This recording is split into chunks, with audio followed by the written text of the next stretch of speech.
Isang magandang araw mga kaibigan! Narito na naman po si Shenshen TV na magbabahagi sa inyo tungkol sa kwento ng pag-ibig.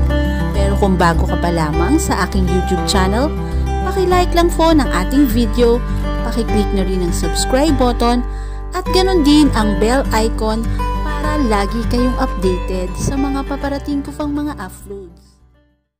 Ang ika-4 na kabanata. Kompleto ang buong pamilya ni Lynette sa araw ng graduation niya. Masaya siya dahil bukod sa minsan na lang sila na makumpleto ay natupad na rin ang isa sa mga pinapangarap niya. At cum laude pa siya. Proud na proud tuloy ang buo niyang pamilya sa kanya. Pero hindi kompleto ang saya niya dahil hindi nakarating sa araw ng kanyang graduation si Lawrence. Sa nakalipas na mga buwan, napalapit na talaga siya sa lalaki. Nakatira pa rin si Lynette sa San Diego compound habang nililigawan nito kahit hindi pa sinasagot.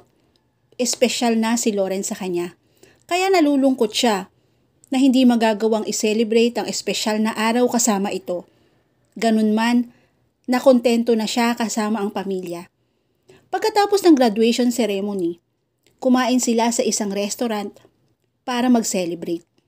Kaya lang, pati ang saya na kasama ang pamilya ay mabilis ding nawala. Sa mismong araw kasi ng graduation, bumalik din sa Benguet ang pamilya niya. Umuwi siya na nag-iisa. Hindi niya siguro gusto ang pakiramdam na yon. Napakasama ng pakiramdam na masaya kanina pero agad ding babawiin dahil mananatili kang mag-isa pagkatapos. Naiintindihan niya ang pamilya.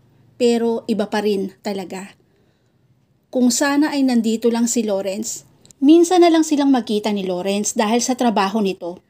Pero ayaw niyang mag-isip ng negative doon. Gusto rin kasi talaga niya ang lalaki. Gaya ng pamilya, iintindihin niya ang lahat tungkol sa lalaki dahil mahalaga ito sa kanya. Tinitiis niya ang setup nila dahil alam niya na magiging worth it din yon sa huli. Tuwing linggo lang kasi sila nagkikita ni Lawrence. Isa pa, kung may pagkukulang man ng lalaki, ganun din siya. Hindi rin niya ito nabibigyan ng oras palagi dahil sa mga responsibilidad sa buhay. Tiniis ni Lynette ang lungkot. Itutulog na lamang niya ang lahat. Pumasok siya sa bahay pero biglang nanginig nang makitang hindi nakalock yun. Nang tuluyang mabuksan ang pinto, lalo pa siyang nanginig sa nakita. Nasa loob si Lawrence at puno ng pulang lobo, roses, at mga kandila ang buong unit, kaya lahat ng lungkot na nararamdaman ay napalitan ng tuwa. Napatakbo siya palapit at niyakap ang nakaporma pang lalaki. Ngayon lang niya ito nakitang nakasuot ng ganong kapormal, long sleeve, white polo at itim na slack. Lalong gumwapo si Lawrence. "I miss you," mangiyak-ngiyak, nasabi ni Lynette. Kompleto na ang araw niya, ngayong nakita ang lalaki. "I miss you more. Congratulations. Ito ang surprise ko para sa'yo." Nasurpresa nga ako Pero, hindi mo na kailangan gawin ito. Sa tingin ko magiging mas masaya ako kung kasama kita sa mismong ceremony. Naiintindihan ko. Pero naisip ko lang naman na mas nararapat na makasama mo ang pamilya mo. Yung sila lang. Binigyan ko lang kayo ng pagkakataon. And hey, gusto ko rin mag-celebrate ng tayong dalawa. Imbis na umattend, mas inabala ko na lang ang sarili ko na pagandahin itong unit natin. Tinignan nito ang buong unit. What do you think? Maganda, pero mas maganda ang pakiramdam ko dahil nakita na kita. Hinawakan nito ang baba niya. Saka ngumiti nang nakakaloko. You really are good for me. Maya-maya ay may kinuha si Lawrence mula sa bulsa. Isang kwintasyon. Pinatalikod siya at isinuot yon sa kanyang leeg. My graduation gift for you. I'm so proud of you. Thank you. Hinawakan niya ang heart-shaped pendant ng kwintas. Napakaganda nito. Just as beautiful as you. I love you. Sabi nito at niyakap siya mula sa likod. Hindi yun ang unang beses na sinabi ni Lawrence kay Lynette ang mga salitang yon. Pero sa lahat ng pagkakataon, ngayon yata siya pinapakilig. Masyado ba siyang nadadala sa magandang paligid at sa saya ng pakiramdam? Gustong-gusto niya yon. Napakasaya ng kanyang pakiramdam. Maya-maya ay hinarap niya ang lalaki. I love you too. Nanlaki ang mga mata nito. Seriously? Mukhang ayaw mo na yata eh. Of course not. Bahagya itong lumayo sa kanya at sinampal-sampal ang pisngi. Hindi lang ako makapaniwala. Hindi mo ba nararamdaman na espesyal ka rin sa akin? Sa una pa lang naman, gusto na rin kita. Sa tingin ko, hindi rin ako magtitiwala ng ganito sa'yo kung hindi ko to nararamdaman. It's just that sinubukan kong pigilan muna ang damdamin ko. Gusto kong makasiguro at mas makilala ka pa ng husto. Nagtagumpay ka sa loob ng maraming buwan. Hindi mo sinira ang tiwala ko sa'yo. Hindi mo ako ipinahamak, pinaiyak, at ipinaramdam mo sa akin. Ang totoo, minahal mo ko. Hindi ako perpekto, Lynette. Alam mo yon. Sa tingin ko, kulang pa ang ginagawa ko sa'yo. Hindi ako palaging nasa tabi mo. At hindi rin naman ako ganun, diba? Nanatili pa rin siya sa kanyang part-time job. Kaya kapag ka day off ni Lawrence, hindi pa rin niya ito nakakasama ng buo. Pero walang reklamo ang lalaki. Tinanggap at inintindi nito ang lahat-lahat sa kanya. Masaya na ito na nakasama siya kahit ilang oras lang. I love you just the way you are. I'm so happy that I can call you my girl now. You are mine. Inilagay niya ang kamay sa leeg ng lalaki. And you are my man. Inilapit ni Lawrence ang muka sa kanyang muka at ibinigay ang matagal na niyang pinapangarap. Hinalikan siya nito. Gaya ng inaasahan, na puno ng masayang pakiramdam ang puso ni Lynette. His kiss seemed novi everything. Nagkaroon yata ng ipo-ipo sa dulo ng kanyang ulo dahil sa halik nito. Magaan lang halik pero napakalakas ng epekto sa kanya. I love you. I think I love kissing you too. Inilapit uli siya ang mga labi sa mga labi nito. Gusto niyang pagbigyan ng sarili. Matagal na niyang mahal si Lawrence. Hindi nga lang niya gaanong pinansin yon dahil sa mga responsibilidad sa buhay. Magiging unfair kasi para sa lalaki kung hindi pa ito ang talagang magiging priority niya. May board exam pa kasi siya. Kailangan niyang makahanap ng magandang trabaho. Kailangan din niyang patapusin ang kapatid. Hindi pa niya pwedeng maging number 1 priority si Lawrence. Hindi pa yon ang tamang panahon. Sa isang babae na malaki ang responsibilidad, hindi pa niya dapat pinapasok ang pag-ibig sa buhay niya. Pero masaya siya ngayon. Mas magiging kompleto ang tuwa kung hahayaan niyang magsalita na ang puso. Bahala na ang bukas. Susubukan niya na makapag-adjust. May intindihan din naman siya ni Lawrence. Ito na yata ang pinakamabait na lalaki na nakilala niya. Parang nawala sa sarili si Lynette sa sarap ng halik ng boyfriend. Mukhang tinutunaw niyon ang lahat sa kanya. Matagal-tagal din na namalayan niya na sa lalim ng paghahalikan nila. Naihiga na pala siya ni Lawrence sa sofa na may nagkalat na rose petals. Anong ginagawa natin? Nasabi niya sa pagitan ng nahihirapang paghinga. Biglang nanlaki ang mga mata niya nang ma-realize ang ginagawa nila. Nakita niya kasing tanggal na ang butones ng dress at ganun din ang damit ni Lawrence. You are driving me crazy, love. I'm sorry. Tinititigan niya. Ang ngayon ay boyfriend na si Lawrence. Pagbibigyan ba niya ito? Bukod sa puso, magagawa na rin ba niyang ibigay ang kaluluwa kay Lawrence? Mahal niya ito, Pero sapat na ba ang salitang mahal para ibigay ang lahat-lahat sa lalaki? Maya-maya ay lumayo si Lawrence mula sa pagkakadagan sa kanya. Kinapani ang damdamin. Parang lungkot ang bigla niyang naramdaman. Lynette wanted him too. Masama nga ba kung pagbibigyan niya ang lalaki? Ganon din ang kanyang sarili. Mahal niya si Lawrence at mahal siya ng boyfriend. And these things, hindi na bago yon sa magkarelasyon. Alam niya na hindi rin nila maiiwasan yon. Nakatira na sila sa iisang bahay. Tumalikod si Lawrence at inumpisahan ng ayusin ang damit. Pero lumapit siya rito at pinigilan. Lynette, gulong-gulo ang itsura nito. Kinuha niya ang kamay ng boyfriend. I trust you. Sigurado ka ba dito? Bago pa lang ang lahat sa atin. Hindi na niya pinatapos ang sasabihin nito. Kinalikan uli niya ang lalaki. Wala nang nakapigil sa kanilang dalawa.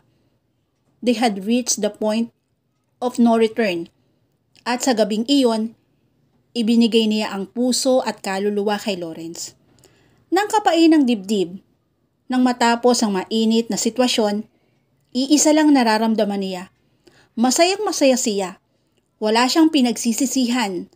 Mahal niya ang boyfriend at ibibigay ang lahat ng makakaya para dito. You are hot. Bulalas ni Lawrence nang mahawakan si Lynette. Linggo at day off niya sa trabaho.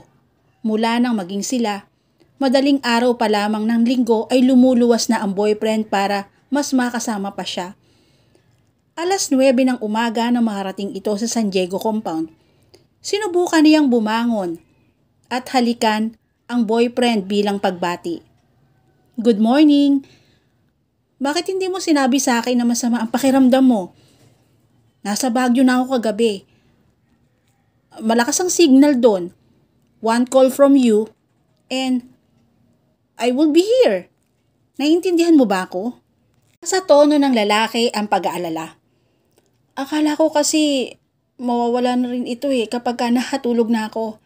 Isa pa, ayoko namang istorbuhin ka. Kasama mo ba ang pamilya mo? Kaya ko naman ang sarili ko paliwanag niya sa kanapaubo. Pinilit niyang bumangon. Hindi pa siya nakakapaghanda ng almusal. Madaling araw bumiyahe si Lawrence kaya malamang hindi pa rin ito nakakapag-almusal. Gusto niyang ipagluto at pagsilbihan ang boyfriend. Minsan sa isang linggo lang sila nakakausap at nakakasama. Gusto niyang ipakita na sinusubukan niyang maging mabait na girlfriend. Kailangang maramdaman ni Lawrence na priority din niya ito. What do you think you are doing? Sa unang pagkakataon, narinig niya ang galit sa boses nito. Bumalik ka sa kama. Kailangan mo magpahinga. Pero ang breakfast, hinalikan siya ng lalaki sa noo. Huwag ka nang mag-abala. Ako nang bahala. Sige na. Gusto pa sanang magprotesta ni Lynette pero pinangunahan ng panghihina ang katawan. Sumunod na lamang siya sa boyfriend. Humiga uli siya sa kama at pumikit. Nagising na lamang siya nang tapikin ni Lawrence ang balikat niya. May hawak-hawak itong tray. Time to eat, my princess. Sinubuan pa siya nito ng lugaw. Pinilit niyang magprotesta dahil nahihiya siyang magpasubo. Pero naging mapilit ang boyfriend. Inasikaso nga siya na gaya ng tinatawag sa kanya na prinsesa. Bahagyang gumaan ang kanyang pakiramdam pagkatapos makakain. Hindi siya sigurado kung dahil ba sa pagkain. Hindi kasi niya masasabing masarap yon dahil wala siyang panlasa. Pero siguro ay dahil na rin sa ginawa ng boyfriend. She felt really special. Ibinalik ni Lawrence ang pinagkainan sa kusina. Sa pagbalik sa kwarto, may dala-dala itong gamot, maliit na planggana at bimpo. Pinainom muna siya nito ng gamot bago punasan. Thank you, love ha.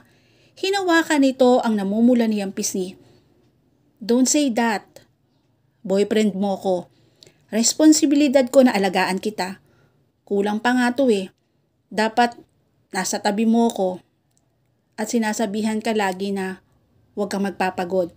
Siguro, nabigla ka sa trabaho mo. Speaking of work, kumusta ang trabaho? Okay naman. Mahirap dahil 2 ang pinapasukan ko pero sa tingin ko naman makakaya ko. Kumunot bigla ang noo ni Lawrence. 2?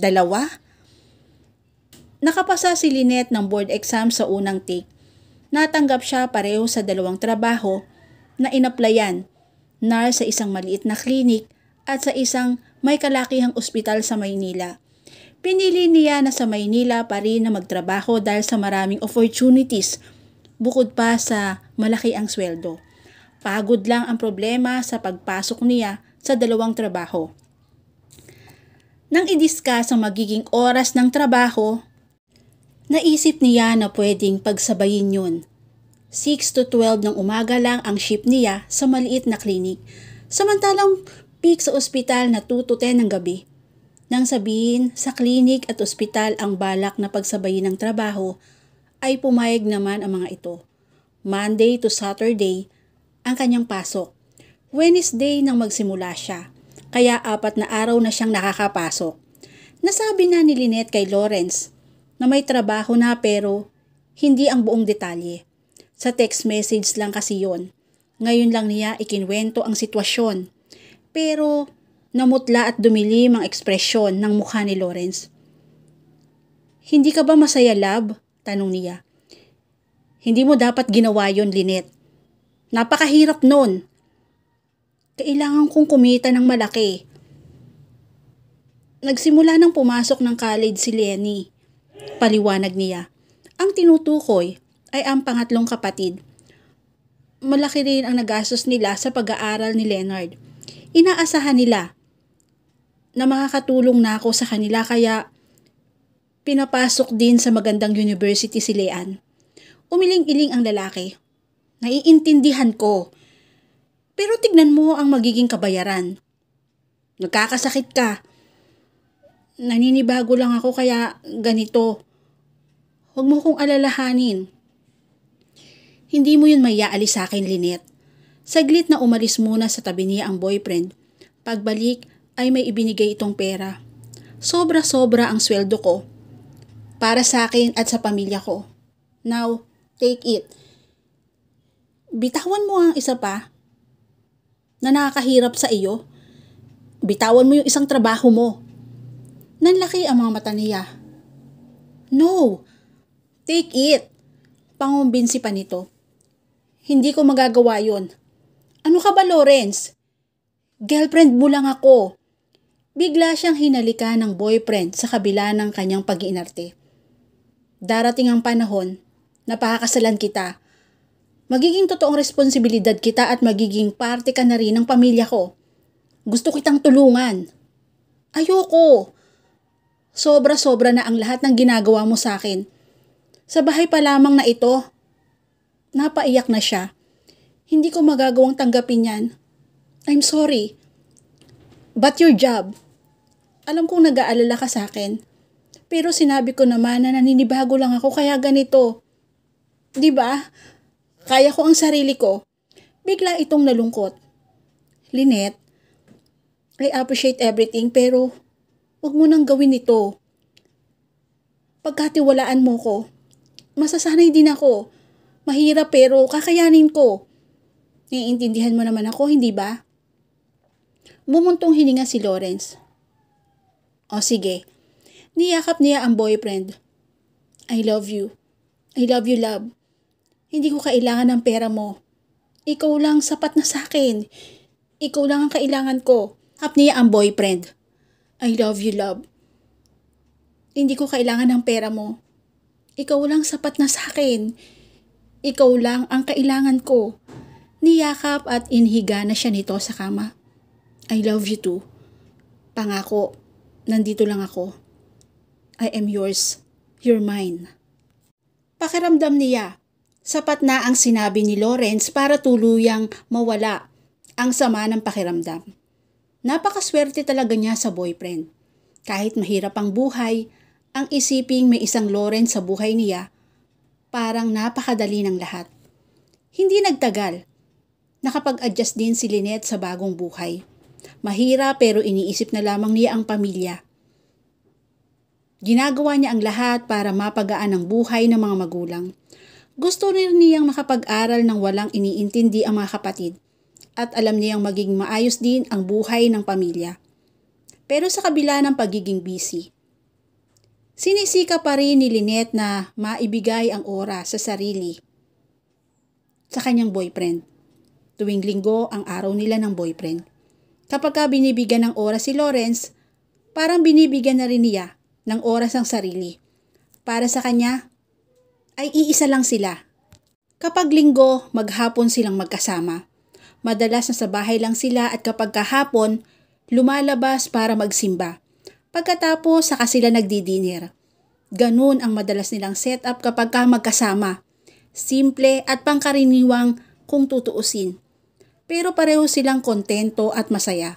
Basta kasama ang isa't isa, kompleto na ang araw nila. Linggo. Habang nagdi-dinner sa isang restaurant malapit sa simbahan kung saan sila nagsimba kanina, ay kinausap siya ni Lawrence. What do you think about going abroad? Sumimangot si Lynette. Wala sa plano ko yon. Bakit? Napakaraming nurses ngayon. Ang pangarap na makapag-abroad. Mas malaki ang kita doon. Hindi mo na kailangang magkaroon ng 2 trabaho. Alam ko. Pero parang mahirap. Natatakot ako na mag-isa. Sanay ako na mag-isa pero iba pa rin kapag sa ibang bansa. Hindi ko yung lugar. Iba ang mga tao doon, ang culture. Mahirap ang maging mag-isa. Naiintindihan mo ba ako? May isa akong kasamaan sa trabaho na nag-abroad.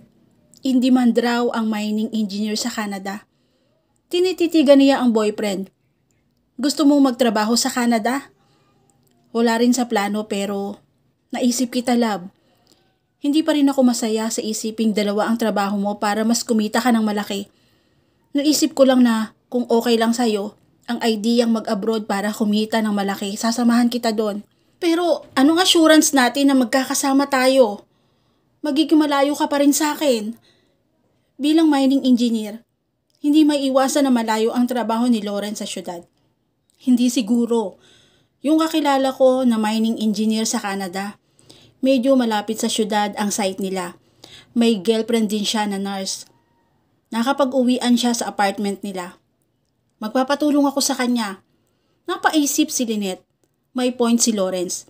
Hindi ba nakakatakot yon? Baka hindi natin makaya.